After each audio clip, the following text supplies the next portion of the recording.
오늘 그 18절에서부터 우리 1절까지의 말씀, 이 말씀은 우리가 복음을 통해서 구원받은 우리 하나님의 자녀 또 그리스도의 그 제자들이 어떻게 살아야 할 것인가라고 하는 생활 지침을 주고 계십니다.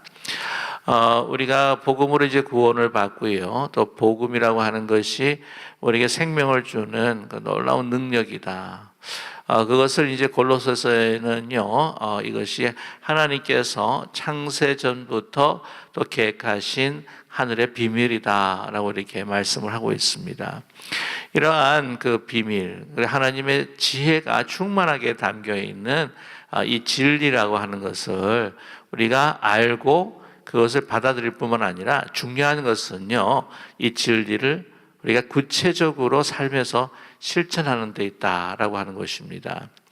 말씀을 드렸지만은 이 골로새서에서 가장 중요한 그 핵심적인 가르침이 무엇이냐면은 특별히 그 이단의 유혹과 미혹에 넘어가지 말아라. 특별히 영지주의자들이 있었다고 말씀을 드렸습니다. 그래서 영지주의자는 소위 그 지식적으로 또한 우리가 알아서 그 영혼의 깨달음이 있으면 그것이 이제 구원을 얻게 된다. 육체라고 하는 것은 이게 악하고 더러운 것이기 때문에 내가 그렇게 그냥 막 살아도 괜찮다. 우리는 영혼의 그 지식과 또한 그 비밀, 그 진리를 깨닫는데 구원이 있다라고 그렇게 이야기하지 않습니까? 그러나 그것이 우리 삶의 구원을 완성하지 못하는 것이고, 우리가 진리를 알았을 때에 그 복음의 진리를 받아들이고 이제 구원받는 시작을 통하여서 이제는 삶의 실천을 통해 예수 그리스도를 닮아가며 그리스도와 연합하는 그러한 구원의 완성에 이르게 돼야 된다고 하는 것을 우리에게 말씀을 해주고 계십니다. 그러면 그 지식이라고 하는 것, 또 지혜와 이 진리라고 하는 것, 아는 것으로 충분한 것이 사실 결코 아닙니다. 그죠? 우리가 지식을 안다, 또한 여러 가지 또 날리지가 있고 또 이렇게 지혜가 있다고 할지라도 그것을 어떻게 우리가 사용하느냐 하는 것이 얼마나 중요한지 모릅니다. 어떤 이들은 아주 높은 지식을 가지고 있는데 그 지식을 가지고 다른 사람들을 해할 때가 참으로 많다는 것이죠. 사랑에 대한 아주 깊은 해박한 지식과 이해가 있다고 할지라도요, 그 사랑에 대한 지식과 이해를 가지고 다른 사람들의 마음을 조종하면서 소위 영어로 매니플레이션 할 수도 있다고 하는 것입니다. 과학기술이라고 하는 그 하나님께서 자연적 이치를 주신 것을 우리가 배우고 익힌다고 할지라도요, 또한 그것을 가지고 우리 모든 세상 사람들의 유익, 또 하나님 앞에 영광을 돌리기보다 자기 유익을 취한다고 한다면 이 지식이라고 하는 것, 이 진리라고 하는 것은요, 그 사람이 터득하지 않았으면 더 좋았을 것이다라고 우리는 생각할 수가 있습니다. 또한 이 진리라고 하는 것은요, 그것을 알아서 다른 사람들에 대한 평가와 그 사람에 대해서 선과 악을 또한 판단하는 것이 우리가 진리를 아는 목적에 있는 것이 결코 아닙니다. 상대방에 대한 비판과 또한 평가, 또한 선과 악을 또한 결정하는 것은 사람이 아니에요. 그죠? 하나님이십니다. 진리를 우리가 알게 되는 것은요, 그 진리를 실천하는데 우리가 그 진리를 아는 목적이 있다고 하는 것이죠. 그리고 이 진리를 우리가 알고 복음을 우리가 받아들였을 때에 이 복음에 합당한 이제 삶을 살아갈 때에 우리는 어떤 때는 너무 큰 것을 많이 생각할 때가 많습니다. 우리가 나라를 어떻게 구해야 될 것인가, 굉장히 소중한 생각이죠. 그러나 그 큰 뜻과 또한 그 큰 역사를 이루기 이전에 우리는 또 먼저 우리가 어떻게 실천해야 될 것인가, 우리의 주위에 있는 가장 가까운 사람에서부터 우리는 이 복음에 합당한 삶을 살아가야 한다는 것이죠. 그래서 우리 골로새서는요, 그 그리스도 안에 있는 그 놀라운 그 비밀, 우리가 생명이 그리스도 안에 감추어지는 그런 복음의 비밀들을 이야기하시면서 우리가 그 복음의 그 비밀과 그 복음의 그 진리들을 우리가 어떻게 실천해야 될 것인가. 우리는 먼저 지난 시간에 우리 개인의 삶에 있어서 옛사람을 벗어버리고 우리가 늘 새 사람을 입어야 되겠고요. 또한 예수 그리스도의 성품을 닮아서 우리가 교회 안에서 믿음의 형제자매에서 하나가 돼야 되는, 그리고 평강과 또한 감사하는 자가 돼야 된다라고 우리에게 말씀을 하셨습니다. 또한 그것을 가지고 또 어떻게 해요? 우리 가장 가까운 관계를 가지고 있는 사람들에게 우리가 어떻게 행하며 살아가야 할 것인가. 그래서 오늘 말씀 보게 되면 18절에서부터 4장 1절까지 말씀을 보게 되면, 먼저는 그 부모가 아내가 남편에게 어떻게 해야 할 것인가, 그리고 남편이 아내에게 어떻게 해야 할 것인가, 또 자식이 부모가 어떻게 할 것인가, 부모가 자식에게 어떻게 할 것인가, 또한 종이 상전에게 어떻게 할 것인가, 상전이 또한 종이 어떻게 할 것인가라고 하는 그 관계 속에서 우리 구체적인 그 생활의 지침들을 우리에 주고 계시다고 하는 사실이죠. 여러분, 그 사람의 참된 인격은 사실은 멀리서 보는 사람보다는요, 그 사람과 가까이 지는 사람이 그 사람을, 나를 어떻게 평가하는가 하는 것이 매우 중요하다고 저는 생각을 합니다. 그래서 어떤 교회는요, 이 직분자를 선출할 때에 recommendation, 그 추천서를 받는데요. 그 추천서를 아내한테 받고, 자식한테 받고, 동료 직원들한테 먼저 받는데요. 그래서 좋은 추천서가 나올 때에 후보자로 입후보할 수 있도록, 왜냐하면은 이 아내가, 자식이 어떻게 해요? 그 사람의 이력서다라고 그렇게 이야기하시는 분도 있다고 그렇게 이야기하지 않습니까? 그렇습니다. 나의 그 삶의 참된 모습의 거울은요, 바로 우리의 아내의 얼굴로부터, 또 아니면 남편의 얼굴로부터, 또 자녀의 얼굴로부터 나의 참된 모습이 그들의 거울을 통해서 나에게 나타난다라고 하는 것입니다. 여러분, 그 멀리서 사람을 보면은 그래도 걔가 괜찮아 보여요. 그러나 어떻게 해요? 가까이 있는 사람이 그 사람에 대해서 어떻게 하느냐. 이게 가끔 이게 정확한 건 아닌데 그런 판단이 들어요. 이게 어느 집을 갔을 때에 그 개가 굉장히 싸납잖아요. 막 그냥 물을 뜯으려고 그러면 살짝 시험이 들어요. 네.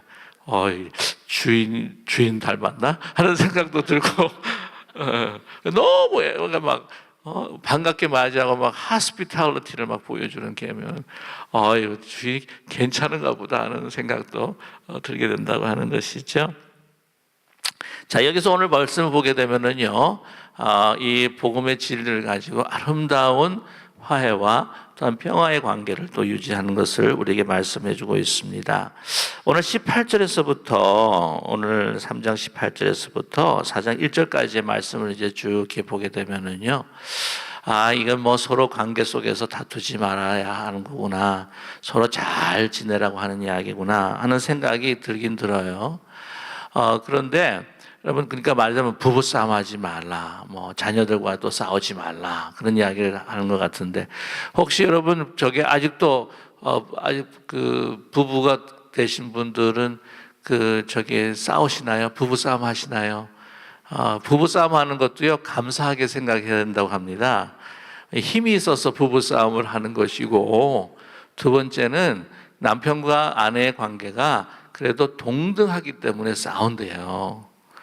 이 부부싸움, 옛날에 오늘 이 말씀을 통해서 주시는데, 이 바울 당시에는요, 부부싸움이라는 게 어디 있어요? 자녀가 부모한테 대드는 게 어디 있습니까? 택도 없는 이야기예요. 예. 이제 물론 아내가 너무 이렇게 괴로움을 당하고 이제 고통을 당하면 부부싸움은 안 하지만은 이제 잘 때 칼로 찌른다든지 아니면은 음식에 독을 탄다든지 그런 경우는 있죠. 자녀도 그럴 수도 있겠고요. 특별히 이제 종 같은 경우에도 어디 종이 자기 상전한테 대듭니까? 죽으려고. 근데 이제 도망치는, 이제 칼로 찔러서 죽이고 도망치는 노예들도 이제 가끔 있다고 하죠. 그 당시에는요, 이게 뭐 부부간의 싸움, 뭐 부모 자녀간의 뭐 이런 건 상상할 수도 없는 세상이었다고 하는 것입니다. 자, 18절 말씀을 보게 되면은요, 아내들아 남편에게 복종하라. 이는 주 안에서 마땅하니라. 마땅한 거예요. 주 안에서 마땅한 게 아니고 그 당시에도 어떻게 해요? 마땅한 겁니다. 당연한 겁니다. 안 되면 쫓겨나요. 예. 복종하지 않으면은요, 쫓겨나거나 아니면 매맞지 않거나 버림을 당할 수밖에 없습니다. 이 19절이 대단한 이야기입니다. 그 당시에 있어서는요. 남편들아 아내를 사랑하며 괴롭게 하지 말라. 이거는 기독교의 진리 안에서만 볼 수 있는 말씀인 거죠. 자, 20절의 말씀 보면 자녀들아 모든 일에 부모에게 순종하라. 이는 주 안에서 기쁘게 하는 것이니라. 라고 이렇게 말씀하는데, 부모에게 순종하라. 순종하라고 했을 때 이건 당연한 일입니다. 근데 이제 하반절에 주 안에서 기쁘게 하는 것이니라 라고 하는 말씀은 뭐가 함축이 되어 있냐면은 정말 성심을 다해서, 겉으로는 순종하는 것 같은데 안으로는 막 이를 빡빡 갈면서 아유 뭐 죄송합니다. 저 노인네 언제 죽나 뭐 이렇게 하는 마음이 아니라 정말 성심성의껏 사랑하는 마음으로 주 안에 기쁨이 되는 마음으로 순종한다고 하는 것이죠. 이런 면에 있어서 근데 21절에 보게 되면은요, 그 당시에 상상할 수 없는 이야기가 있다는 거예요. 아비들아 너희 자녀를 노엽게 하지 말지니 낙심할까 함이라 라고 하는 것입니다. 나중에 뭐 종과 상전, 이거 뭐 노예에 대한 이야기인데 뭐 노예는 말할 것도 없고요. 그 여성들의 지위라고 하는 것은 물건이었습니다. 그래서 조선시대에 뭐 칠거지약, 유대나 로마 시대 때는 도했다고 하는 거 아닙니까? 뭐 밥을 잘 못했다, 뭐 좀 조금 태웠다, 아니면 뭐 맛이 없다, 그러면 너 나가. 그 종이 하나 써준대요. 이렇게 그 이혼 증서라고 이야기하는데 너는 더 이상 내 아내가 아니야라고 이렇게 주면 그냥 나가야 된대요. 예. 뭐 다른 지나가는 남자에게 눈길을 줬다, 기분 나쁘면 너 나가 하면 나가야 된다는 거예요. 물건이었습니다. 목숨도 좌지우지할 수 있을 만큼. 그러니까 지금 뭐 모슬렘 그 여인들 이제 보게 되면은 사실은 이렇게 막 다 들고 쓰잖아요. 그래서 제가 한번 물어봤습니다. 한번 그 모스크에 가가지고 왜 그렇게 그러냐 그랬더니 자기 집안에 보배이기 때문에 그렇게 숨겨놓고 있고 남한테 보여주지 않는다라고 그렇게 이야기를 하더라고요. 그러니까 아무리 귀한 보배라고 하지만 그것도 물건이 아니겠습니까? 그렇죠? 네. 그 보게 되면 아시겠지만은 이 뭐 다 이렇게 들러 쓰잖아요. 이 얼굴은 다 내놓지만은 이제 머리하고 이제 어깨하고 이제 가슴 그걸 히잡이라고 그러고 그 다음에 이제 이 다 둘러쓰고 눈만 내놓고 니캅 그 다음에 눈까지도 다 가리고 망사로 보는 걸 이제 브루캅이라고 그렇게 이야기를 하는데 그게 그러한 그 프랙티스가 사실은 그 여성에 대한 그 생각이 그 옛날 고대 시대 때부터 그러한 생각들을 가지고 관습이 그렇게 이어졌다고 하는 것이 아니겠습니까? 그러니까 뭐 남편에게 복종하라라고 하는 건 당연한 일이죠. 그런데 이제 뭐라면 주 안에서 마땅하니라. 주라고 이렇게 주 안이라고 하는 것을 이제 언급한 건 무엇이냐면은 나중에 그 상전과 또한 그 하인들 상전과 그 종들에 관한 이야기 가운데에서 오늘 이제 말씀을 할 때에 23절에 이제 말씀이죠. 무슨 일 하든지 마음을 다하여 누구에게 하듯 하고요. 주께 하듯 하라라고 하는 것입니다. 주께 하듯 하라고 하는 것이 이것이 가장 대원칙이죠. 그렇기 때문에 이 주 안에서 주께 하듯 하라. 아내가 남편에게 주께 하듯 하는 것이고 또한 남편도 어떻게 해요? 아내에게 주께 하듯 하는 것입니다. 18절 19절 보시면은요. 복종하라라고 이는 주 안에서 마땅하니라. 남편들아 오늘 말씀 보게 되면은 아내를 사랑하며라고 이렇게 이야기했죠. 아내를 사랑한다고 했을 때에 헬라 말은 무슨 말을 쓰냐면 아가페를 씁니다. 아가페는 무조건적인 하나님의 사랑이라고 하는 거죠. 그리스도의 사랑입니다. 그리스도의 사랑으로 어떻게 해요? 아내를 사랑하라. 자, 이랬을 때 누가 더 힘들까요? 아내가 남편한테 복종하는 게 힘들까요? 남편이 아내를 사랑하는 게 더 힘들까요? 남편이 아내를 사랑하는 게 더 힘듭니다. 예배소서에는요, 죽어야 돼요. 아내를 위해서. 교회를 위해서 죽으신 것 같지만 말입니다. 괴롭게 하지 말라. 정말 많이 괴롭혔거든요. 물건 취급을 하면서. 그러나 어떻습니까? 대원칙이 무엇입니까? 이제 주 안에서 주께 하듯 하라고 하는 것이죠. 주를 섬기듯이, 주를 모시듯이 이렇게 그런 마음으로 서로를 대하라고 우리에게 말씀하고 있습니다. 그래서 우리 예배소서와 골로새서가 참 많이 비슷한데요. 이 예배소서에는 그 대원칙이 뭐냐면은 주 안에서 피차 복종하라. 그렇게 말씀합니다. 자, 20절 말씀을 보게 되면은요, 모든 일에 부모에게 순종하라. 이는 주 안에서 기쁘게 하는 것이니라. 주 안에서 기쁘게 한다고 하는 것은 다시 말씀을 드리지만 정말 성심성의껏 우리 부모님들을 섬기는 것입니다. 그러면서 21절에 아비들아 너희 자녀를 노엽게 하지 말지니 낙심할까 함이라 라고 이렇게 말씀합니다. 그때 자녀들도 물건이었습니다. 자기 노후를 위한 대책이 바로 자녀였고요. 그리고 로마의 시대 때는 정말 자기 아들, 자기 자식을 죽일 수 있는 권한까지도 아버지에게 부여되었다고 하는 것을 우리는 알 수가 있습니다. 남아공에 제가 이제 단기 선교를 갔을 때 한 3주 정도를 단기 선교를 했었는데 아주 농촌 지역을 제가 갔어요. 그러니까 거기에는 전기불도 들어오지 않는 곳입니다. 근데 보니까요, 애들을 참 많이 나오면서 이제 밭에서 이제 농사일을 하면서 사는데 세상에 밭일은요 주로 아이들하고 여인들이 하는 거예요. 아내들이. 남편은 뭐 하냐? 그냥 집안에서 빈둥빈둥 놀더라고 보니까요. 뭐 본인들이 할 일이 많지 않다고 그러는지 그러면서 교회에서 이제 잔치를 이제 벌였는데 잔치를 벌일 때에 그때 이제 양을 잡아가지고는 이제 많은 잔치를 벌이는데 세상에 제가 깜짝 놀란 것은요. 양을 누가 잡느냐면은 7살짜리 아이가 잡는 거예요. 그래가지고는 그거를 이제 뭐 다른 요리가 필요 없습니다. 그냥 다 물에 넣고 그냥 쫙 이렇게 끓이는 거예요. 그래서 이제 대접을 하는데 누가 대접을 하냐면 아이들이 다 쿠킹을 해가지고는 어른들 다 아버지부터 남자부터 먼저 다 돌리고 그 다음에 이제 엄마 주고 맨 마지막에 남은 거 아이들이 먹더라고요. 그래서 야 세상에 어떻게 한국하고 이렇게 다를 수가 있을까 이게 생각을 했는데 아마 옛날에 고대 사회의 어떤 풍습들과 자녀들의 위치들을 아주 아주 명백하게 보여주는 그런 문화가 아니었겠는가 하는 생각을 갖게 됩니다.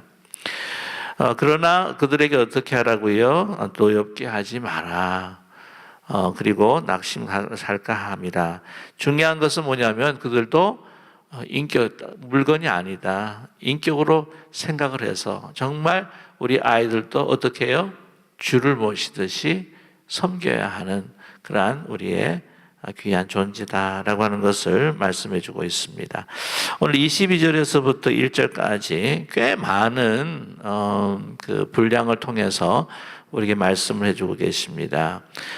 우리 아내와 남편의 관계는 한 2절 정도로 말씀을 하고 있고 20절에서부터 21절까지 부모들과 자녀들의 관계에 대한 그 말씀을 하고 계시는데 22절, 23절, 24절, 25절 그리고 우리 4장 1절까지 그중 네 구절을 통해서 이 종들과 상전의 관계가 어떻게 돼야 될 것인가 하는 것을 말씀해 주고 있습니다.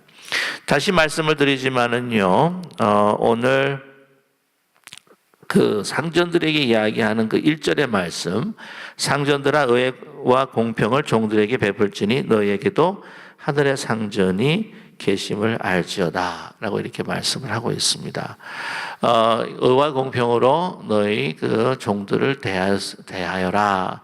이거는 다시 한번 말씀을 강조하지만은 그 당시에는 그 있을 수가 없는, 그러니까 기독교의 그 복음의 진리 안에서만 사실 이것이 가능한 이야기라고 할 수가 있습니다.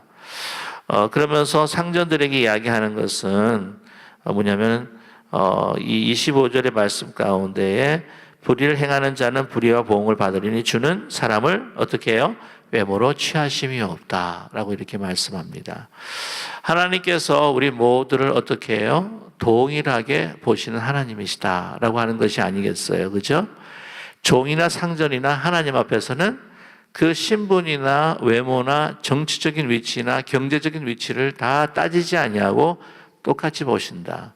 그것은 남편이나 아내를 보는 하나님의 눈도 마찬가지고, 또한 자녀와 또한 부모를 보는 관계도 사실은 다 마찬가지다라고 이렇게 이야기합니다. 그래서 우리가 너무 잘 알고 있잖아요. 그 교회 가면은 할아버지도 하나님 아버지, 그 아버지도 하나님 아버지, 아들도 딸도 하나님 아버지. 그러니까 이게 잘 아시겠지만, 그래서 그 조선 그 시대 때에 이 초대교회 그 당시에 유교를 믿는 사람들은 무슨 이런 콩가루 집안이 있냐고, 어떻게 하나님 아버지를 갖다 할아버지도 아버지도 그 아들 딸들도 다 아버지 하냐고 그렇게 이야기를 하지 않습니까? 그러니까 우리는 하나님 안에서 어떻게 해요? 연령에 관계없이, 우리는 어떤 신분에 관계없이, 사회적인 신분, 교회적인 직분에 관계없이 우리는 다 어떻게 해요? 믿음의 형제 자매라고 하는 것이죠. 그러니까 하나님께서는 우리 교회의 이 모습을 보아도요, 하나님께서는 결코 외모로 취하지 아니하신다. 그런데 사실 얼마나 그 교회 안에서는 보면은 많은 그 노예들이, 그 종들이 예수님을 믿고 하나님의 자녀가 된 경우가 너무나 많습니다. 사회적으로 봐도요, 노예와 종들이 그렇게 많았다고 그러잖아요. 그 로마의 그 시만 해도 3분의 2가 다 이제 종이었고 노예였다라고 하는 또 기록이 있고요. 그 당시에는 정말 노예와 종이 많았습니다. 근데 우리 그 한국 교회 초대사에서도요, 그 지식층들과 엘리트들도 많이 믿었겠지만 누가 더 많이 믿었겠어요? 아이들, 여인들, 신분이 천한 사람들이 그 복음의 진리에 대해서 얼마나 매료가 되었겠습니까? 정말 인간처럼 살아가지 못하는 그들, 그냥 동물 취급을 받아갔던 그들이 정말 하나님의 자녀로 존귀함을 받고 하나님의 사랑을 받는 내가 대상이라고 생각했을 때에 그럼 어땠을까요? 그 예수님 당시에도 세리, 또 죄인들, 창기들, 정말 버림받은 그 사람들이 예수님께서 어떻게 해요? 친구로 삼으셔서 함께 하시면서 막 그들과 함께 하나님의 나라의 그 기쁨을 나눌 때에 정말 기분 나쁜 눈으로 본 사람들이 있지 않습니까? 그 종교 지도자들, 바리새인들, 서기관들, 소위 그 사회에서 모든 종교적인, 도덕적인, 또한 정치적인 신분이 높았던 그런 사람들이었죠. 그 사람들보다도, 그런 사람들 중에서도 예수님을 따르는 사람들이 있었지만은 그렇지 않은 사람들도, 그렇지 않은 많은 그런 사람들이 예수님을 따랐다고 하는 것이죠. 자, 그러는 가운데에 오늘 이렇게 말씀을 합니다. 22절에 말씀을 해요. 종들아 모든 일에 육신의 상정들에게 순종하되 사람을 기쁘게 하는 자와 같이 눈가림하지 말고 오직 주를 두려워하여 성실한 마음으로 하라 라고 이렇게 가르치고 있습니다. 그러니까 그들은 이제 노예예요. 노예니까 이게 굉장히 수동적일 뿐만 아니라 또한 피동적입니다. 그러니까 주인이 볼 때 힘드니까 주인이 볼 때만 막 열심히 하는 것 같고, 그다음에 주인이 보지 않을 때는 어떻게 해요? 그냥 띵까띵까 놀기도 하고. 그리고 말씀을 드렸지만은 그 주인이 너무너무 기분 나쁘고 나를 괴롭힌다. 그러면 주인을 죽이고 도망하는 노예도 있고. 그래서 여러분 보통 보면은 그 당시에도요, 아주 거친 노예들, 성격이 좀 이렇게 강하고 또 이렇게 막 성질 부리는 노예가 있으면은 항상 그냥 묶어 놓는데요. 일을 할 때도 묶어 놓고. 근데 이제 선하고 아주 착한 종으로 보이게 되면은 이렇게 풀어서 이렇게 하는데, 여기서 보게 되면은, 이 말씀이 이런 거죠. 너희가 이 노예라고 할지라도 내가 노예로 살아가는 것이 아니라 자유인으로 살아갈 수 있는 그 비결은 무엇입니까? 내가 신실한 마음으로 상전을 사랑하는 마음으로 이것을 상전을 대하고 섬기게 된다면 이 노예 근성처럼 사람에게 얽매여 있는 것이 아니라 바로 나는 주님에게 매여 있는 바로 주의 종이고 나는 진정한 자유를 누릴 수 있는 사람이 될 수 있다라고 하는 말씀을 우리에게 또 주고 있습니다. 저희 여러분 지금 노예 제도는 없습니다만은 보게 되면은요, 이 계급 사회가 아직도 이루어지고 있다고 하는 것이 사실이 아닙니까? 그 공산주의 같은 경우에도 계급 사회를 없애겠다고 하면서 다 뭐라고 그랬어요? 다 동무 이렇게 했어, 그죠? 예. 그러니까 아들 동무, 아바이 동무 다 동지고 또 친구라고 하는 이야기. 그래서 평등한 사회를 한다지만 공산주의만큼 그렇게 계급이 확실한 데가 또 어디에 있겠습니까? 우리 자유민주주의라고 해서 자유한다고 하지만 이 경제적인 어떤 노예 상태가 있다고 하는 것에 대해서 막 부르짖고 이것에서 한거하는 경우도 있잖아요.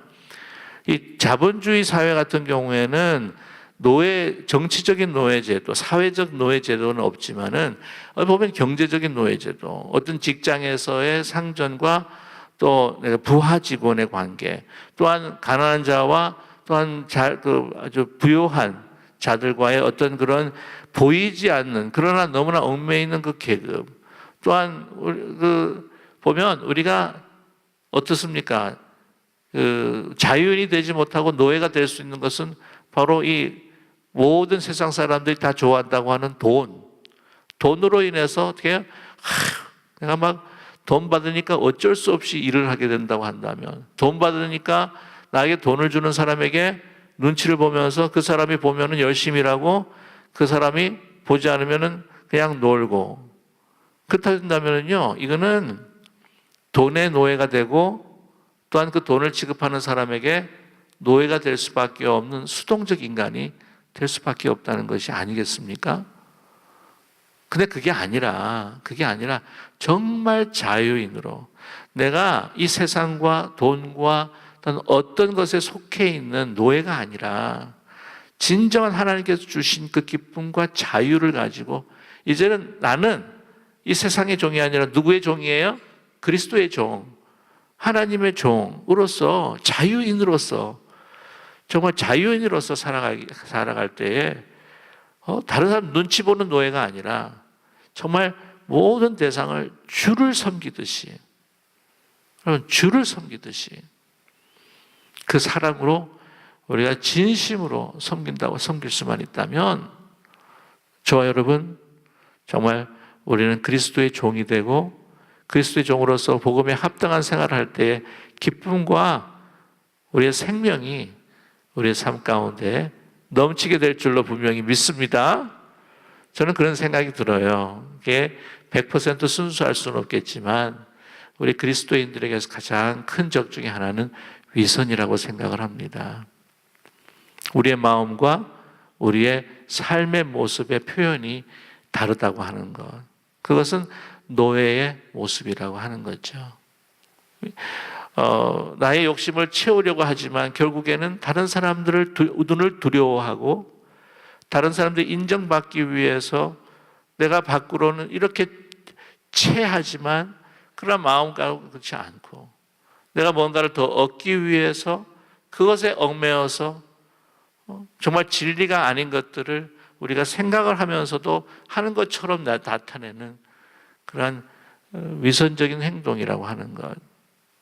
그것은 결코 우리가 주님께서 주신 그 생명과 그 기쁨의 자유인으로 살아가는 것이 아니라 우리는 노예의 근성으로, 노예로 살아가는 자일 수밖에 없다라고 하는 것을 우리에게 말씀해 주고 있습니다. 우리가 분명히 깨달아야 할 것은 첫 번째로 말씀을 좀 마무리하고 원하는데요. 하나님께서는요, 우리뿐만이 아니라 모든 이들을요, 그 신분과 외적인 것으로 결코 보지 않고 우리 한 사람 한 사람을 어떤 상황에 있다고 할지라도 절대적인 가치로 귀중한 존재로 본다고 하는 것을 우리가 가슴에 새길 수 있는 우리 모두가 되기를 간절히 소망합니다. 또한 그런 절대적인 가치를 보면서 주를 위해서 섬기듯이 우리가 섬길 때에 하나님께서 기뻐하실 뿐만이 아니라 우리는 진정 결국에는 그 상대방과 우리가 더 깊이 화해하고 또한 서로 함께 할 수 있는 그런 관계가 될 뿐만이 아니라 우리가 진정 하나님께 주신 그 복음 안에서 진리 안에서 자유를 누릴 수 있는 자유인으로서 정말 그리스도의 종으로서 살아가는 놀라운 능력과 그 기쁨을 하나님께서 저희들에게 주실 줄로 분명히 믿습니다. 그 믿음 가지고 우리가 많은 분들 그 눈을 가지고 하나님 믿음의 눈, 하나님의 눈으로 서로를 바라보면서 정말 모든 사람들에게 죽게 대하여 저 사람이 잘하면 나한테 유익이 되겠지? 나에게 뭔가 소득이 있겠지가 아니라 정말 주님을 섬기듯 그런 가운데 내가 어디 곳에 매이지 않은 오직 그리스도에게 매여 있는 자유인으로서 하나님의 절대적인 생명의 가치를 가지고 살아가는 복된 인생들이 되시기를 주님의 이름으로 간절히 축원합니다.